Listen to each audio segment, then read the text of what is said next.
आदेश आदेश। ओम नमः शिवाय। मैं हूं योगी मनीष और मैं आप सभी का स्वागत करता हूं अपने चैनल पर। आज मैं एक जानकारी या एक बात आप सभी के सामने रखना चाहता हूं, क्योंकि मैं वीडियो तभी बनाता हूं जब मेरे पास ऐसे कोई साधक आते हैं, ऐसे कोई प्रश्न आते हैं, तो मुझे ऐसा लगता है कि जो नए साधक है, जो नवीन साधक है या जो साधना क्षेत्र से जुड़ना चाहते हैं, जो योग, मेडिटेशन, तंत्र मंत्र और जितने भी प्रकार की ऑकल्ट है, इन साइंस में अपनी दिलचस्पी रखते हैं और आगे बढ़ना चाहते हैं और सीखना चाहते हैं, तो उनके मन में हमेशा जो प्रश्न होते हैं वो मेरे पास आते हैं, तो फिर मैं उस पर वीडियो भी बनाता हूँ।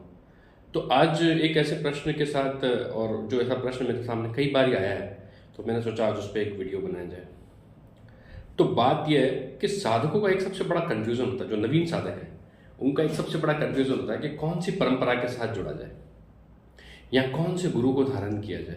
साधना क्षेत्र में आगे तो बढ़ना चाहते हैं और उन्होंने ये पता भी है, क्योंकि साधकों को ये पता भी है कि खाली किताबें पढ़ के या यूट्यूब से कुछ वीडियोस देख के असली साधना क्षेत्र में आगे नहीं बढ़ा जा सकता। ये जितने भी यूट्यूब पे मैं भी यूट्यूब पे मैंने भी कुछ साधनाएं वगैरह कुछ पता ही होगी, लेकिन मेरा भी ये रहता है कि जब तक आप किसी गुरु के पर्सनल टच में नहीं रहते तब तक आपको साधना का जो कंप्लीट बेनिफिट होता है वो नहीं मिल पाता। बेनिफिट तो मिलता है क्योंकि मंत्र है, मंत्रों की शक्ति है, आप किसी भी मंत्र का जाप करेंगे उसकी ऊर्जा तो चलेगी।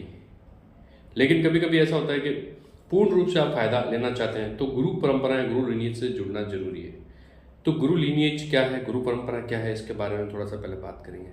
हमारे सनातन सभ्यता में बहुत सारी परंपराएं, क्योंकि बहुत सारे पाथ हैं, डेस्टिनेशन एक ही है, पाथ बहुत सारे हैं। तो ये बहुत ही हमारी सभ्यता, हमारे भारतवर्ष की सनातन सभ्यता की बहुत बड़ी ब्यूटी है कि जाना गंतव्य स्थान तो एक ही है, लेकिन बहुत सारे अलग अलग मार्ग हैं। तो वही जो मार्ग है वो अलग अलग गुरु परंपरा है, वो लीनियजेस है। तो साधकों के मन में प्रश्न उठता है कि अभी कौन सी लीनियज को चुना जाए। साधना तो मैं करना चाहता हूँ, लेकिन किस परंपरा में जुड़ा जाए, कौन सा गुरु मुझे चूज करना चाहिए। तो सबसे पहले तो मैं ये बोलता हूँ कि आप किस परंपरा को, आप मन से किस परंपरा से जुड़े हुए हैं या किस गुरु को आप ज़्यादा लाइक करते हैं। मतलब आपके मन में जब तक मतलब गुरु के मन में आपके प्रति और आपके मन में गुरु के प्रति जब तक आत्मीयता का भाव नहीं है तो वो गुरु शिष्य परंपरा या गुरु शिष्य जो रिलेशनशिप है वो बन नहीं सकती। तो अगर आपको भी किसी गुरु के साथ जुड़ना है तो आप ये देखते हैं कि भी कौन से गुरु के साथ जुड़ा जाए। कन्फ्यूज़न बहुत है और बहुत सारे गुरु हैं और बहुत सारे चीज़ें हैं, बहुत सारे अच्छे सिद्ध गुरु भी हैं और बहुत सारे नहीं बोलना चाहिए, लेकिन कुछ सिचुएशन ऐसी है जिसमें मतलब कुछ गड़बड़ भी है। तो अब कौन से मार्ग को चुना जाए। नवीन साधकों के साथ ही प्रश्न आता है, मेरे पास भी आते हैं कई कि कैसे साधना क्षेत्र में जुड़ा जाए। मुझसे कई साधनाएं सीखते भी हैं, तो उनके मन में वो प्रश्न लेकर ही आते हैं कि क्या किस परंपरा के साथ जुड़ा जाए या किस गुरु परंपरा से, किस गुरु से। तो सबसे पहले तो उसका आंसर ये है कि जो गुरु है, जो परंपरा आपके हृदय से टच होती है या आपको बहुत अच्छा लगता है, जिनके साथ जुड़ के अंदर से एक भाव आता है कि आप उनके सामने हैं बैठे, इतना भाव विभोर हृदय उनके सामने कि आपकी आंखों से आंसू निकल पड़े, तो वो गुरु या वो परंपराएं वही आपका इष्ट है। उसके अलावा एक चीज़ और भी है, क्यों एक बात और है, क्योंकि ये तो है अगर आपके अंदर इतनी सेंस है कि आप अपने गुरु को, अपनी गुरु परंपरा को पहचान सकते हैं तो आप पहचान लेंगे। और अगर आप नहीं पहचान पा रहे तो एक कहावत है ना, पानी पिए छान के और गुरु बनेंगे जान के। तो गुरु के बारे में जानना बहुत जरूरी है और उसमें एक टिप्स बताऊंगा, क्योंकि आपकी मर्जी है आप किस गुरु परंपरा के साथ जुड़ना पसंद करते हैं। It's completely up to you, it's completely up to the sadhak, what kind of way they want to choose और what kind of path they want to walk. तो ये उनके ऊपर डिपेंड करता है कि वो किस चीज़ को पसंद करते हैं, किस चीज़ पे चलना चाहते हैं, कैसी साधनाएं करना चाहते हैं, किस तरीके से अपने आध्यात्मिक जीवन को बनाना चाहते हैं, ये उनके ऊपर है। लेकिन फिर भी एक पॉइंट जो ऐसा है ना, आजकल हम देखते हैं कि बहुत सारे परंपराएं हैं और कई गुरु लोग जो हैं वो दूसरी परंपरा की बुराई करते हैं अपने आप को श्रेष्ठ सिद्ध करने के लिए। दूसरी परंपरा की जो है उसको बुराई करते हैं। हाँ, आप अपनी परंपरा को श्रेष्ठ साबित कीजिए, ये तो है ही है। हम किसी जगह बैठे हैं, आप जिस जगह पे बैठे हैं, जिस पाथ को फॉलो कर रहे हैं और उस पाथ पे आपको बहुत बेनिफिट हो रहा है, तो बेनिफिट लोगों को बताना ही पड़ेगा, तभी पता चलेगा कि हाँ भाई ये परंपरा में दम है, ये सिद्ध परंपरा है। ठीक है, तो ऐसी परंपरा से अगर आप जुड़े हुए हैं जिससे आपको बहुत लाभ है, आध्यात्मिक लाभ भी है और जो दुनियावी लाभ भी, जो दुनिया में बेनिफिट्स हैं, क्योंकि हम सब दुनिया में बैठे हैं, हर कोई इंसान सन्यासी तो नहीं है, लेकिन जो सन्यासी नहीं भी है उसका भी बर्थ राइट है कि वो भी अध्यात्म पे चले। तो उसके लिए उसके बहुत सारे जो बेनिफिट्स है वो भी उसकी लाइफ में होने चाहिए। तो उसकी लाइफ बैलेंस होनी चाहिए। तभी हमारे धर्म के अंदर तो चारों पुरुषार्थों को क्लियर करना बताया गया है, धर्म अर्थ काम मोक्ष। तो जिस परंपरा पे आपको चारों पुरुषार्थों की सिद्धि मिलती है वो पंथ परंपरा आपके लिए अच्छी है, जिससे लगती है। तो इसलिए कई गुरु अपनी चीज़ों को बताते भी हैं, भाई हमारी पंथ परंपरा श्रेष्ठ है, इससे आपको ये लाभ होगा, अच्छी बात है। लेकिन ऐसे गुरुओं से दूर रहिए, ऐसी परंपराओं से दूर रहिए जो अपनी श्रेष्ठता साबित करने के लिए किसी दूसरे को नीचा दिखाते हैं। क्योंकि अध्यात्म के रास्ते में कोई नीचा दिखाने वाला या कोई एक मार्ग दूसरे मार्ग से श्रेष्ठ नहीं है। सभी मार्ग श्रेष्ठ है। मैं अभी फिर बता रहा हूँ कि सारे ही मार्ग श्रेष्ठ है, सभी का गंतव्य एक ही है, लेकिन रास्ते अलग अलग है।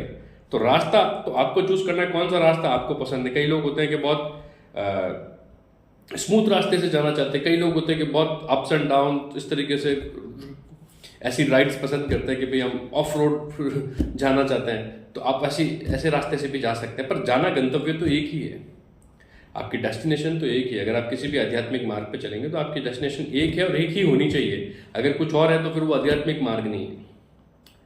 तो इसलिए आप इतना ध्यान रखिए, इतना मेरा सिर्फ एक सुझाव है, बाकी आपके ऊपर है, इट्स अप टू यू, हमारे ऊपर नहीं है। हर इंसान की अपनी चॉइस है, अपना रास्ता है, अपनी उसकी डेस्टिनेशन है, सब कुछ अपना है ना। क्योंकि ये अध्यात्म का मार्ग अपना अकेले का चलने का मार्ग है। यहाँ पे कोई किसी के साथ नहीं चलता। सिर्फ गुरु आपको लाइट्स दिखा सकता है रास्ते पे चलने के लिए, पथ प्रदर्शक बन सकता है, लेकिन आपका रास्ता है, आपको खुद को ही चलना पड़ेगा। तो आपकी जो डेस्टिनेशन है उस तक आप ही पहुंचोगे, जो अनुभूतियां होंगी वो भी आपकी होगी, जो उपलब्धियां होगी वो भी आपकी होगी, सब कुछ आपका है, और जो पेन है वो भी आपका होगा। तो इस रास्ते पे पेन एंड प्लेजर दोनों ही आपके हैं, किसी और का नहीं है, कोई साझा करने नहीं आएगा। अच्छे अनुभव होंगे तो भी आपके, बुरे अनुभव हैं तो भी आपके अपने हैं। तो उसके अकॉर्डिंगली आपको चूज करना है कि भाई आपको क्या है। लेकिन एक छोटा सा है, मैं आपको बताऊंगा, आज की तारीख में कलयुग में बहुत सारे ऐसे लोग हैं जो दूसरों की बुराई करके अपने पंथ परंपरा को श्रेष्ठ साबित करते हैं। ऐसे गुरुओं से थोड़ा सा दूरी बनाना ही अच्छा है। बाकी सभी रास्ते श्रेष्ठ है, सभी परंपरा श्रेष्ठ है। मैं ये नहीं कहता कि हमारी परंपरा श्रेष्ठ है। मैं नाथ परंपरा में दीक्षित हूँ तो मैं ये नहीं बोलूंगा कि हमारी ही परंपरा है सब कुछ, ऐसा नहीं। और भी परंपरा है, बहुत सारे रास्ते हैं। मेरे को जो अच्छा लगा मैंने वो चूज किया, आपको जो अच्छा मार्ग लगता है आप उसको चूज कीजिए। लेकिन आप इस चीज को सोचिए, कि इस चीज को समझिए, कि इतना सा ध्यान रखिए कि हाँ, ये इतने कॉमन सेंस आपको अंदर होनी चाहिए कि यार कोई आध्यात्मिक इंसान किसी दूसरे आध्यात्मिक इंसान को नीचा गिरा के अपने आप को ऊपर उठाने की कोशिश कर रहा है, तो वो गलत है। वो गलत 100% गलत है। क्योंकि आपका रास्ता सही है इसका मतलब ये नहीं है कि दूसरे का रास्ता गलत है। उसने वो रास्ता इख्तियार किया है, वो चलेगा उस पर और वो भी पहुंचेगा वहीं पे, आप भी पहुंचेंगे। मैं ये नहीं कहता, सबका अपना अपना रास्ता है। लेकिन फिर भी जो दूसरों को पॉइंट आउट करते हैं, दूसरों के ऊपर उंगलियां उठाते हैं, अध्यात्म में ऐसा नहीं होना चाहिए। अपना अपना काम करो, सब अपनी, किसी दूसरे की रेखा मिटाने के बजाय अपनी रेखा लंबी कर दो ना यार। अगर आपको अपने आप को श्रेष्ठ साबित करना है तो आप अपनी रेखा को लंबी, ऐसे गुरु जो दूसरों की लाइन को मिटाने में लगे हुए ऐसे गुरुओं से दूर रहिए। क्योंकि उनका ना तो खुद का कल्याण कर सकते हैं, ना वो आपका कल्याण कर सकते हैं। ये बात तो 100% है। बाकी आपकी मर्जी है, आपकी चॉइस है, आप किस परंपरा को चूज करना चाहते हैं, किस मार्ग पे चलना चाहते हैं, इट्स अप टू यू। तो आशा करता हूँ ये छोटी सी जानकारी जो मैंने आप लोगों को दी अच्छी लगी होगी। और आपके कोई प्रश्न हैं, किसी भी प्रकार के प्रश्न हैं, आप मुझे पूछ सकते हैं। जो भी साधना से लेके, मेडिटेशन से लेके, तंत्र मंत्र से लेकर के, योग से लेकर के, क्योंकि मैं योगाचार्य भी हूँ और तंत्र में भी भगवान की दया से मेरे काफ़ी इतने सालों से मैं साधना कर रहा हूँ, तो मुझे काफ़ी जानकारी है। तो अगर आप मुझसे कुछ प्रश्न पूछना चाहते हैं, तो आपका कोई प्रश्न है तो आप मुझसे पूछिए। मेरा व्हाट्सएप, कॉल मत कीजिएगा, मेरा व्हाट्सएप नंबर है 9784348382।